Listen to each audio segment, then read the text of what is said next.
ആദ്യം ബജറ്റ് വിശകലനവും പിന്നീട് 7 എപ്പിസോഡുകളായി നമ്മൾ ബജറ്റ് ചർച്ചാ വിശകലനവും നടത്തിയ പശ്ചാത്തലത്തിൽ ഇനി നമുക്ക് കുറച്ച് എപ്പിസോഡുകളായി ധനമന്ത്രി നിർമ്മല സീതാരാമൻ ബജറ്റ് ചർച്ചയിൽ നടത്തിയ മറുപടി പരിശോധിക്കാം. Sir, I do take what the Honorable Leader of the Opposition has suggested. What we do today is what I'm highlighting, and therefore also saying something similar of this kind didn't happen then. He may refute it, but it is a matter of fact, and I'm grateful for the intervention of the Leader of the House to state it in his nice Hindi, which I can't speak as well, to say what exactly it was. Getting out of Andhakar to go into Acha Roshni Wala, and that's what is happening now. So, Honorable Finance Minister, but your Hindi is not bad.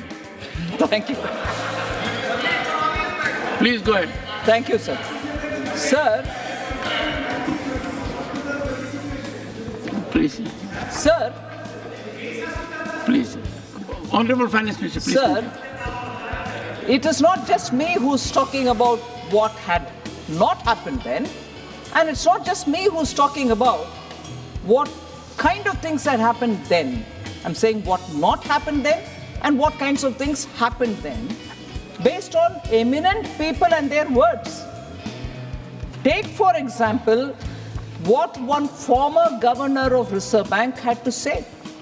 And I'm quoting, I'm not taking his name. I don't know if it is permitted, because I think people who are not members of this house you should not name and so on. So I will just say former governor of Reserve Bank. In his book he says, and I quote, "The finance ministry used to pressurize the RBI to soften interest rates and present a rosier picture of the growth to shore up sentiments. You were not able to perform in the economy, managing the inflation, giving stimulus to growth and leading the country to have better growth, but you are asking the RBI to give a rosy picture so that the sentiments don't get affected, because that sentiment and the kind of impact it was having on the economy is where we went to being fragile 5. And fragile 5 economy is a fact which was before them, but they couldn't act on it. Instead, they put pressure on Reserve Bank. So what you need to do constructively, you don't do. On the contrary, you do such things. And I'm not saying it. Reputed, respected, former bureaucrat who was also the governor of Reserve Bank has written it. So I want to just highlight, sir, whereas what kind of efforts we have made to keep inflation under control is something which I want to say now for members who have been very keen to know what is happening today. I'm telling you what's happening today. Please make a note of it. Sir, we implemented measures. Please. Sir, we implemented measures leading to a reduced average inflation of 4.5% in 14-15 to 2018-19, well within the RBI's target range of 2 to 6%. Sir, moreover, India's inflation during 2020 and 23 was much lower than the global average. So I want to highlight why it was so. Because competent and proactive measures were undertaken by the government to control inflation, and we managed to contain inflation at 5.7% from 2019-20 to 23-24, despite challenges which were unforeseen, and the size and the magnitude of COVID was something which all over the world, even today, has tarnished the economies, and they are not able to come out of it, whereas we have managed to be closer to the tolerance band given by RBI. Many countries faced 3 or 4 decade high double-digit inflation after the COVID pandemic. So I just want to list out the 5-year terms and the inflation rates which have prevailed. These are numbers which are already in public domain, but it's useful for us to compare so that we know what are policy induced internal factors which drove UPA's inflation as different from NDA's inflation, which is largely driven by a pandemic and because of the global disruptions.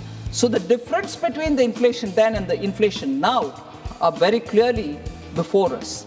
NDA's period, sir, 5 years between 1999 and 2004, retail inflation was only 3.8%. UPA 1, 5 years, it was 6%. UPA 2, 10.2%. So if you were to take 10 years of UPA 1 and 2, it was 8%, 8.1%. NDA 1, sir, between 14 to 19, 4.5%. NDA 2, 5.7%, sir. NDA 1 and 2 put together, 10 years, 5.1% inflation. Where is 5.1 and where is 8.1, sir, of the 10 years then, 10 years now? So we need to understand that even when very important steps were taken, like cutting down on the excise duty of petrol and diesel by the Honorable Prime Minister, twice, once in November and once in June of 23, November of 22, every state tried to reduce. But for political scoring of a point, Congress-ruled states did not. And even then and now, the inflation in those states, even if the change of government has happened, continues to be higher, and efforts to contain them is even being taken now also. They just didn't want to cut down. On the contrary, if I remember correct, our president and the leader of the house here is from Himachal Pradesh. The first thing the government did there after being elected was to increase the price of petrol and diesel. Now the cry for inflation in this house, questions on what action you're taking to contain inflation. Congress government in Himachal Pradesh, a small state, increases the price, and here the lecture is about contain the prices, bring it down. Congress can do that. So was the effort, so was it in Karnataka. So inflation and containment measures may be questions on us, and we are willing to answer. But what about those states which are being governed by Congress, sir? The steps that we've taken, the steps that we've taken to control inflation, sir, strategic policies for targeting inflation have been taken.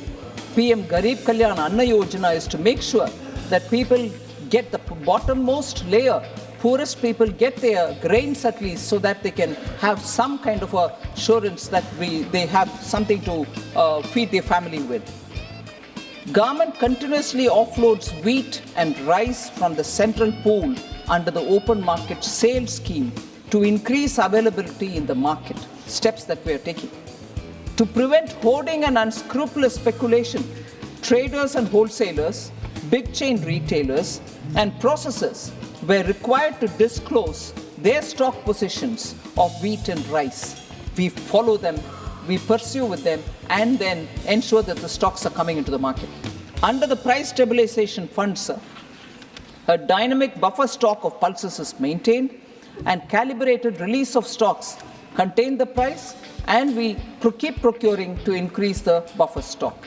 Basic duty on crude palm oil, crude soya bean oil, and crude sunflower oil was cut from 2.5% to nil, so that crude oil can come into India, edible crude oil, and that can be refined, creating jobs, at the same time making edible oil available in the country. The agri cess on oils was reduced from 20% to 5%. So we are reducing the revenues that we are earning, but making sure people get affordable price commodities which are important. On January 15th, 2024, this duty structure has been extended to 31st March 2025. So edible oil can be distributed with affordable prices, sir. We have also taken measures to make sure basic items like atta, rice, chana dal and moong dal are distributed in the Bharat Atta, Bharat Rice and Bharat Chana Dal and Moong Dal branded, so that they can be sold at affordable prices. Per kg cost of atta is 27 rupees 50 paise. Per kg rice is 2750, Chana is 60 rupees a kg, and Bharat Moong Dal is at 107 a kg, 93 for Sabut Moong Dal. These have been sold. 7 lakh tons have been sold of atta, 13.98 lakh tons of rice, 11.52 lakh tons of chana dal, and 2,984.37 tons of moong dal, both put together, Sabut and Dhula Hua, are sold, which means people are benefiting from the wholesale distribution, which is under the brand Bharat. So therefore, sir, I want to make sure that the efforts taken by this government to contain inflation are informed to the honorable members, and they know that we are taking the necessary steps. Quickly on Poshan Abhiyan, sir, and Saksham Anganwadi, the question which Sujit Kumarji from BJD had raised. Poshan and Saksham Anganwadi allocations have only increased and not come down. 20,554 crores in 23-24 to 21,200 crores in 24-25. On per capita income also, say RJD Sanjay Yadavji's question. Sir, per capita income at constant prices grew at an average rate of 4% during 2012-13 to 2013-14. In all subsequent to those 2 years, except in 2019-20 and 2021, which were the pandemic years, the growth in per capita income at constant prices was higher than 2012-13 and 13-14. I can just read it out at constant prices, sir. 12-13 is 3.3, 13-14 is 4.6, and so on, except when in 2021 it was minus 8.9, it has recovered to be 5.7 now. So, per capita income issue is also something I want to address.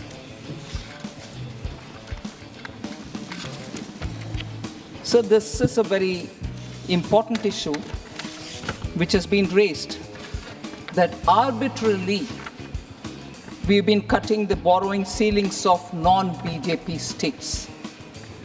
Sir, I want to completely dispel this baseless argument.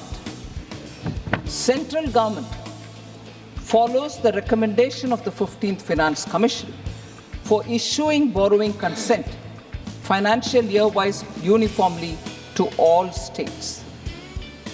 Net borrowing ceilings of 3% of GSDP has been fixed for the financial year 24-25. Borrowing consent is issued to all states by adopting uniform parameters as per borrowing guidelines. There's no difference here. All of them are treated the same. Moreover, the 15th Finance Commission has also recommended performance-based additional borrowing space of 0.5 of GSDP. This is linked to the performance in power sector reforms. List of states, sir, which have fulfilled the requisite criteria related to power sector reforms and availed additional borrowing space of 0.5% of GSDP, I'd like to present before you, sir. In 21-22, 22-23, and 23-24.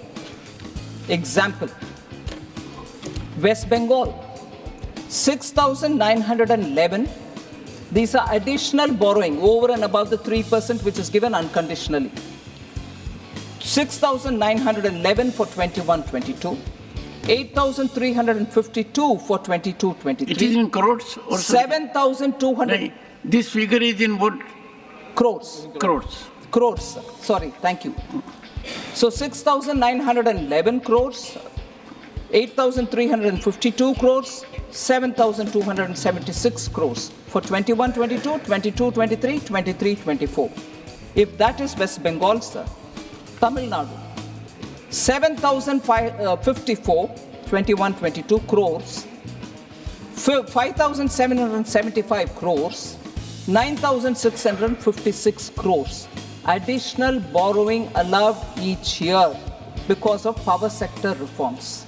That is Tamil Nadu, sir.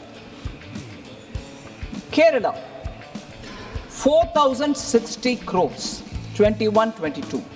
4,263 crores, 22-23. 4,866 crores, 23-24. Additional borrowing permission and availed these amounts are on record. Now, Himachal Pradesh is just now, so I can't give the figures straight away. 251 crores was allowed in 21-22, but we've not had any claim after that. I can read that for other states as well. So there is no arbitrariness here. On the Kerala issue, sir, I can't find Honorable Member John Brittas because he did raise this issue in between when I was speaking. He is not here. But never mind, I'll say, sir, on the Kerala issue, sir, Honorable Supreme Court has also mentioned to the state to resolve the matter amicably with the centre. It implicitly supported the stand of the centre. They didn't say centre is wrong. Thank you. Don't take your seat. Take your seat. Take it. No, you are here, but not to interrupt, to listen. But sit down, sit down. Sit down. No, your name was referred because you were absent. Now that you are present, you will follow the decorous conduct. Please. No. This is not done. You are an experienced person. Sit down. So on the Kerala issue, sir. And Honorable Minister, a word of suggestion. Yes, sir. Next time, be careful. Oh, right. While Okay. naming Dr. John Brittas. Because if you name him, he claims a right. Oh, right. And you... Well, I don't want to name anyone. So on the Kerala issue, sir, Honorable Supreme Court has actually mentioned that the state should go amicably settle the matter as regards borrowing. The Supreme Court did not imply that there's wrongdoing or a malafide. If I can infer it, sir, implicitly supported the stand of the centre. I'll quote just one small paragraph, sir. The plaintiff state, Kerala, has failed to establish the three prongs of proving prima facie case: balance of convenience and irreparable injury. State of Kerala is not entitled to interim injunction as prayed. So the subject of Article 293, whether the centre should do it, should take an oversight mechanism, all this No. may be now. Please maintain decorum. No. Please take your seat. Please, only an interruption for, please, So, Honorable Finance Minister, please continue. Please continue. Dr. John wait a minute, Brittas, sir. don't make it a habit. Please. Sir, Please. Okay. I want to just pick on the word he uttered, sir. Sir, Honorable Member John Brittas, I wanted to refer to him because he was not here. You were gracious enough to say, oh, he's come, you talk about it. Then there was this little banter about whether he gets a right to... I have not mentioned anything about him till now, but he would, in the interest of his state, want to speak something. But to imply that I'm picking and choosing to my convenience is because he has not heard what I said earlier, or not even was here to hear what borrowing, additional borrowing over and above the 3% which is given unconditionally has been given to Kerala over the 3 years. He was not even here to hear it. And then to say, no, she's picking and choosing. No, I've given a comprehensive picture of what the additional borrowing is, which is a conditional borrowing. But earlier, the 3% was completely given, was all said, sir. Unfortunately, John Brittas, Honorable Member, was not here. Now to say she's picking and choosing, no. I've given the whole story and I'm picking and choosing one line, which is important for establishing centers' credibility. So, One sir, second. Honorable Finance Minister, based on the Constitution, Honorable Finance, what I find is Dr. John Brittas makes impact when he is absent, makes impact when he is present. Now, take your seat. Honorable Finance Minister. Sir, No. This is never done, sir. You know it more than I do. Please, sir. No. Sir, based on the constitutional provisions, Please, go ahead. Please. sir, based on the constitutional provisions, sir, the So I government can't of restart the India. debate. I say, oh, okay. Normally, when I ask a speaker to look at me, then I thought it is best to have eye contact also. Please, go ahead.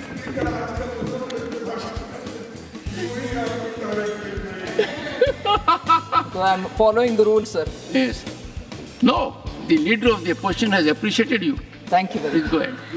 Sir, based on the constitutional provisions, sir, the government of India adopts a rule-based system. This ensures fairness to all states and no deviation is entertained because of presumed entitlements or presumed prejudices that may prevail. No, we follow as per the Finance Commission's.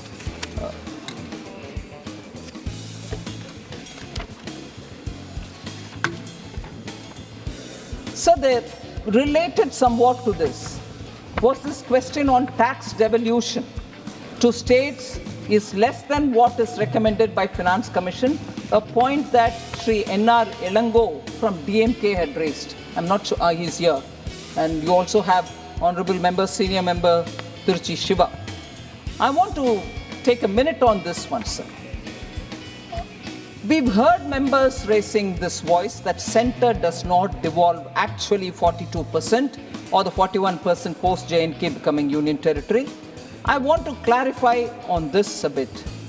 Finance Commission, sir, recommends devolution of taxes as a percentage of net proceeds as defined in Article 279 of the Constitution.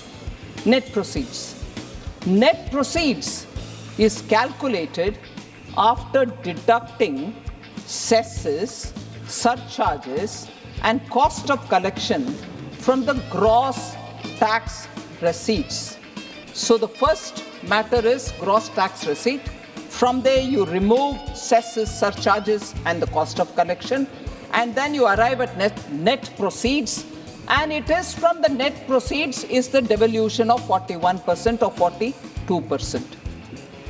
Sir, it is wrong to calculate devolution based on gross tax receipts and then claim that the centre is devolving less than what is suggested by the Finance Commission to the states, because the mandated amount, which is 41%, is based on net proceeds and not the gross tax receipts. So it should be noted, sir, the devolution is not a percentage of GTR, but it is a percentage of the net proceeds. Centre has always given the prescribed percentage from the net proceeds without fail to the states. And who arrives at the net proceeds? Does the centre decide the amount? No. The net proceeds are certified by the CAG. It is that amount which the CAG gives you as net proceeds is this much. So on this, you will devolve 41% to the states. So I cannot choose saying net proceed is only this much and not another. That is done by the CAG. Every year it does. It's not as if it is done 1 year. Net proceeds is decided by the CAG every year. And also, I want to highlight this point because I want to elaborate on that for 1 minute. This is decided by CAG every year, and if there are any dues pending to the states, it is also immediately released. Now, with this said, I want to highlight and draw your attention, Chairman Sir, Deputy Chairman Sir. I want to inform the members that our government has devolved 82,000 crores as a part of the tax devolution after obtaining the CAG certificate in March 22. So what is special about it? I'm claiming that every year I'm giving it in time. So why am I mentioning only this 82,000? Sir, from 1996-97 to 2014, when Prime Minister Modi comes in, between 96 to 2014, there was a accumulated due of 82,000 crore on tax devolution, which was not devolved. And no government in between had taken a call on it. We cleared it after the CAG gave the certificate in March 22-23. 82,000 crores pending from 96. No, you're not giving me 42 as per. You go on a wrong calculation on not net proceeds but on GTR. And also not recognize the fact, भैया 96 से जो pending है उसका भी हम clear कर रहे हैं 22 में. States को कैसे मोदी जी अलग तरीके से डील करते हैं सर? नहीं करते हैं. वो भी चीफ मिनिस्टर रहे हैं, उनको मालूम है स्टेट्स का दिक्कत. हर पैसा हमने समय पर दे रहे हैं और 82,000 करोड़ जो पेंडिंग था फ्रॉम 96 उसको भी हमने ही क्लियर कर दिया.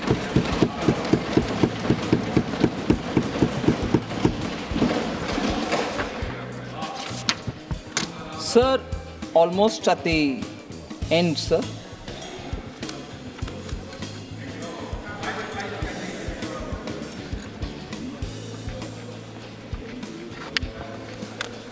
Sir, former finance minister, probably in the concluding stage of his speech, I was also here hearing him, had said, I've got 5 questions for which I want the finance minister to answer. And the 5 questions pertain to minimum wages, legal guarantee, education loan waiver, abolition of Agniveer, scrapping of NEET. I just want to give a very quick response to each one of these points. Sir, minimum wages of 400 a day. Sir, I'm referring to the Honorable former Finance Minister, sir, who had raised 5 questions and wanted us to answer.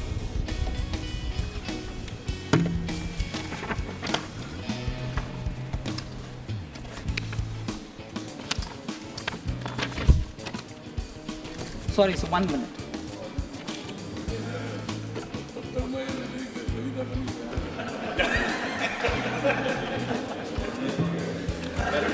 I think, but the best that has happened is the Honorable Finance Minister has not taken the. No. So,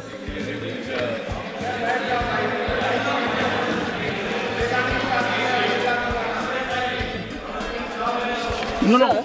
The Honorable Minister is also appointed, but not this occasion. 400. Not this occasion. Yes, not to you. There is another Honorable Minister behind you. Oh. So my problem is I'll have to find some mechanism. If there are Honorable Ministers and the second one rises, then if I tell one, the other one may misunderstand it. Honorable Minister, please. Yes, sir, I'm just responding, sir. But I'm not addressing the Honorable Finance Minister. Yes. Mr. Thawle, please. For the चलो कम से कम आपने ऐसी चर्चा तो की जो थोड़ा सी हंसी मजाक की हुई. Otherwise, you are very serious when you make an observation. Sir, he raised 5 questions. Please, Honorable, please, Honorable Minister. No, I will not allow. If I had to allow, I would have allowed leader of opposition. I will not allow anyone. He had raised I will 5 not allow anyone. questions, sir, on which he said, why can't 400 rupees be declared as the minimum wages per day? Sir, I think he is talking about Manrega Act and through which declare a minimum wage of 400. I just want to highlight on that presumption that Manrega Act of 2005, sir, Section 6(1) of the Act says, notwithstanding anything contained in the Minimum Wages Act 1948, the central government may, by notification, specify the wage rate for the purposes of the Act. It says that. And says, provided, that's a proviso, provided that different rates of wages may be specified for different areas. I also think probably because it was mentioned in the Congress manifesto, I'm a bit hazy on it, but his demand was 400 rupees per day minimum wage. Why wouldn't you want to declare it? So I want to highlight, sir, the Rural Development Ministry, which deals with Manrega, since UPA time, has been declaring the minimum wage, and these are decided based on changes in the CPI-AL, that is Consumer Price Index Agricultural Labor, which reflects inflation in rural areas. It's based on that every year some kind of a notification comes. This has been the practice since 2005 to 2014. Our government has also followed the same principle. I don't know if I can use this saying in the English language. What is sauce for goose is the sauce for gander as well. One is therefore tempted, sir, to ask the former FM, what prevented the UPA from notifying a uniform wage rate under the Manrega when it was in power? They didn't do it then. But now, if he is quoting the Manrega Act and demanding that Government of India declare 400 rupees as minimum wage, I would want to also highlight, and I'm sure being a legal mind, he would be aware of this nuance.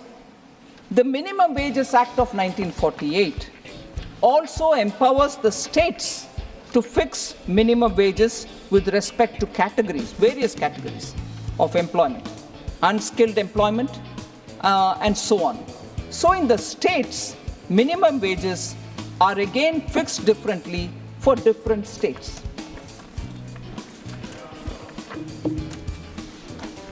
So permit me for a minute, sir.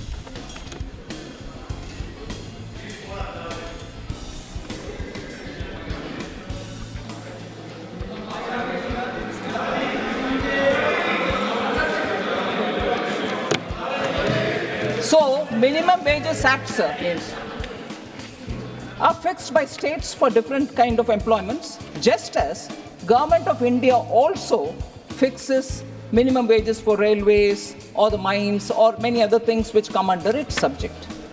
For example, sir, I'm taking the example of Karnataka. State government notifies 4 different zones to fix minimum wages for unskilled workers. Zone 1 is for Bangalore city and the city corporation area. Zone 2 is for district headquarters and in the various districts and so on. In the state of Himachal Pradesh, I would like to draw your attention, sir. In the state of Himachal Pradesh, as per the latest notification, or latest in this subject, which was issued in May 23, it was issued by the state government that unskilled wage earners will get a 375 rupees minimum wage. 1 second. I must appreciate your fairness. You touch the state of the leader of the opposition, and next you are touching the state of leader of the house. So that even balancing has taken place. And I am privileged to be chairman at a time when this house has presidents of the 2 leading parties in the country, the largest democracy. Honorable Finance Minister. So, if wages are to be fixed by different states at different levels and for even within a state different zones, it's difficult to think of how the central government can fix a wage of 400 rupees and also say, therefore, it should be done for the entire country. Sir, also,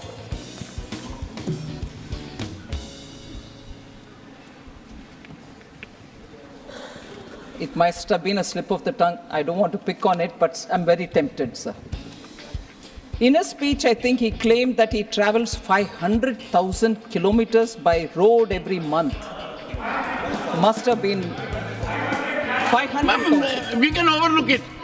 This does happen sometimes. If it was wrongly heard, I want No, I'll tell you. All the right. leader of the house made a mention of 7 crore and he quickly corrected that it was 7 lakhs.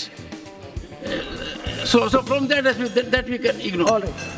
So education loans. He had a question to ask on education loans.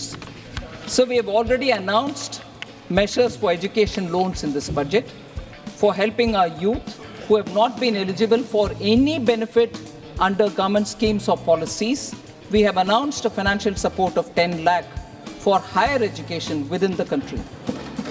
E-vouchers for this purpose will be given directly to 1 lakh students every year for an annual interest subvention of 3% to the loan amounts. ഇനിയും ഞങ്ങൾക്ക് പറയാനുണ്ട്. ഈ മറുപടി പ്രസംഗത്തിന്റെ അടുത്ത ഭാഗത്തിനായി കാത്തിരിക്കൂ.